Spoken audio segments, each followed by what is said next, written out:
Hi friends, আজ ছিল জামাই ষষ্ঠী। মা বাবা আমি মিলে যাচ্ছিলাম মামার বাড়ি। তোমরা কে কে জামাই ষষ্ঠীর দিন মামার বাড়িতে গিয়ে ভুরিভোজ করো অবশ্যই কমেন্টে জানিও। আর দেখো, মামার বাড়িতে এসেই দুই বোন আর আমি খেতে বসে পড়েছিলাম।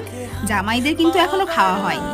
যাই হোক, এদিকে আমরা খাচ্ছিলাম আর পরপর সব মেনুগুলো চলে আসছিল। যাই হোক, আমার মেন অ্যাট্রাকশান ছিল মাটন। তো যাই হোক, মাটন দিয়ে জমিয়ে খাওয়াটা সেরে নিলাম।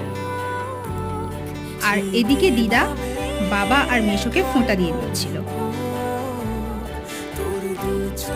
ফোঁটার পর্ব শেষ করেই বাবা আর মেশো খেতে বসে পড়েছিল। অনেকটা বেলা হয়ে গেছে। তারপরে রোদ পড়তেই আমরা চলে গেছিলাম সি বিচে। আর সি বিচে যাওয়া মানেই মোমো খাওয়া।